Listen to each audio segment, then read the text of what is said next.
Alright, welcome to the channel. My name is Dan. Now, today we're going to be talking about finishing off these kitchen doors. In a previous video, I went over how I use these half lap joints to create some kitchen doors for this 1970s Viking Caravan that we're renovating.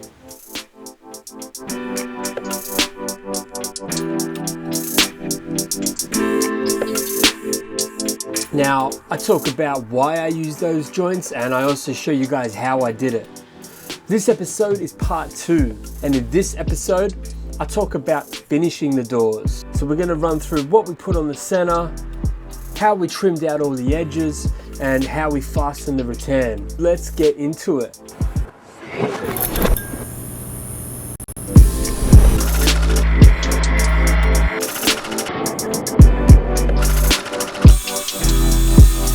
So in part 1, I spoke a lot about using half lap joints to create some kitchen doors out of Tasmanian oak. If you haven't seen that video yet, check it out, I'll link it below. So to turn these doors from this into this, I did the following.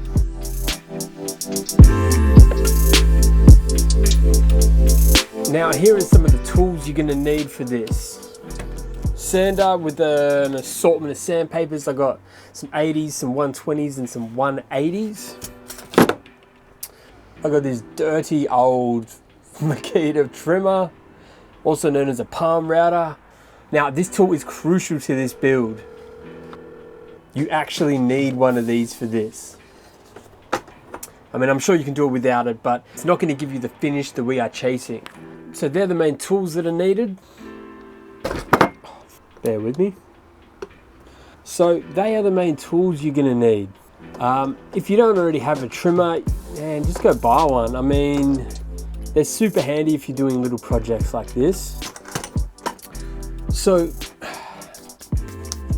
God, that is filthy.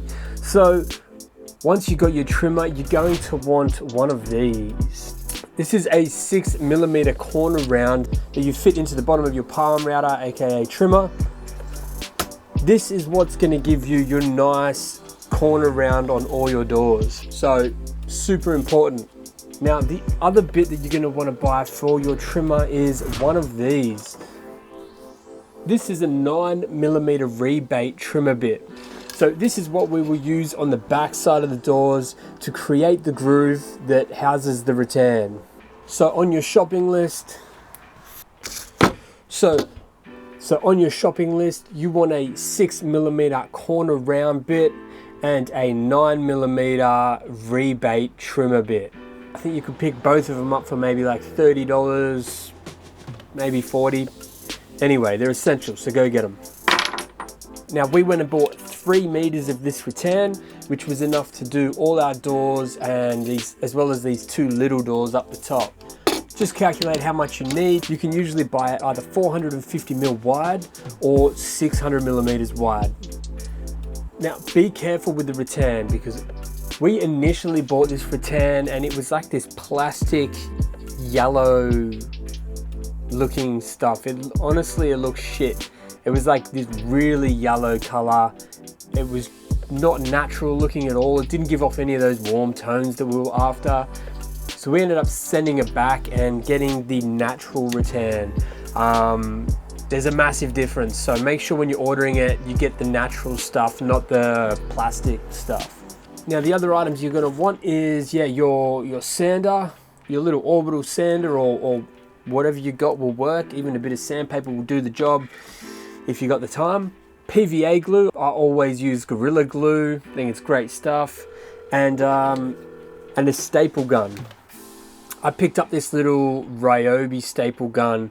It's like an air stapler, so I've got a compressor, hook up the hose, and you're away. You just load your staples in there. Staples are cheap. This thing was cheap too. It was only like 40, 50 bucks, something like that from Bunnings. And you know, any excuse to buy a new tool, I'm down. So I went and bought this. I bought this pack of 4,000 staples. Now the staples that I used for this project, I think they were the 10 or the 12 mil staples. Just make sure your staples are long enough but not too long that they're gonna like come through the front of the timber or anything like that. So yeah, I think I used the 10mm on this project. And I also picked up a tin of this Osmo Poly X. This is a really nice oil wax, they call it. It's used a lot for furniture, timber floors, kitchen bench tops, things like that. It's really hard wearing. It's really easy to work with. This is the semi-matte. You can get matte, semi-matte, and I think like a gloss. Says here it's water repellent and it's really durable, which, you know, is needed in a caravan. So yeah, I picked that up. I think that cost me 75 bucks, and that's plenty. That's gonna be enough to do all the bench tops and all the doors. So done. Now for the process.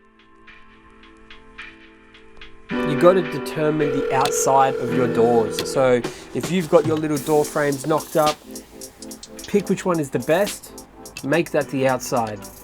Yeah, seems simple enough.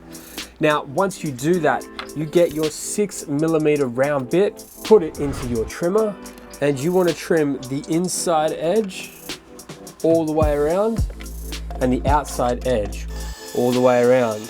Now that's going to give you that really nice round finish on all your doors all the way around, and it just makes the whole thing look so much more professional. So once you trim up the exterior of the door, flip it over, and on the inside you want to use your 9mm rebate bit, pop that into your trimmer, and here you will run it around the inside of the door, the inside only. You don't want to do the outside, just this inside edge. Now what you'll find is it's created a 9mm rebate all the way around the door. That is where we're going to house the rattan. So you now have your door, you've got your 9mm rebate on the inside, you've got your 6mm round off all the way around the outside. Now is the time I suggest sanding it. Finish it either 120 or 180 grit, that should be plenty. Once it's all sanded up and it's looking nice, then you apply your Osmo X oil. It's sanded up, it's oiled, you're ready to fit the rattan. First things first, cut all your rattan roughly to size. So maybe overcut. So basically lay the rattan on the door and maybe make it 20mm bigger all the way around. Mark it with a texter, cut it with a pair of scissors, super simple. Once you have all your pieces that are cut to size, run some warm water in a bath or a sink and chuck the rattan in there, put something on top of them, and yeah, give it like 30 minutes of soaking time. Now, I can't stress this enough, this step is super crucial. Do not skip this step. Any other step, feel free to skip, but the soaking is everything. So make sure you do that. Okay, so the rattan has been soaking. What's next? Now you want to lay your rattan into your 9mm rebate. Get your staple gun and tack it. Now keep an eye on the lines in your rattan and try and make sure they're lined up with the outside edge of the timber. Once you've got it lined up how you want, then proceed to staple it. I stapled it the whole way around. Maybe went overboard, but I figured you could never be too safe. I've got staples running around the outside of the whole thing. Basically every hole has a staple in it. Once it's completely stapled, that's when you get your PVA glue that you then do a small bead around here. Now PVA glue dries clear, so you're not really going to see it, and it's easy to clean up. Because the timber's been sealed, just get a wet cloth and just wipe up any excess. Give it a couple hours in the sun and you should be good to go. Now once it's dried, you will see this has a lot of tension to it. This is like super tight, and that's because we soaked it before we started. Now all the moisture has dried out of this, causing this rattan to shrink, and that's what's given us this nice tension. If you don't soak it, you're never going to get it this tight. Simple as that. Then all you got to do is simply fit your hinges, whether they be standard kitchen cabinet hinges, which I used on the bigger doors, or just these little cheap little gold hinges. Fit your hinges. I also fit a magnet here, so the door doesn't come flying open when I'm hitting a corner at about 80 kilometers an hour. And yeah, that's pretty much it, guys. All you got to do after that is fit your handle if you want to, and you're good to go. Rattan is fit and the doors are looking excellent. Hopefully this has been a little bit of help to you guys. If you have any questions about trimmer bits, about the rattan, about anything, feel free to hit me up in the comments below. I'll keep an eye on them and I'll be happy to answer any questions that you guys have. Thank you so much for watching. If you guys enjoyed this, please hit the like or the subscribe button. It'd mean a lot to me. And yeah, we'll see you in the next one.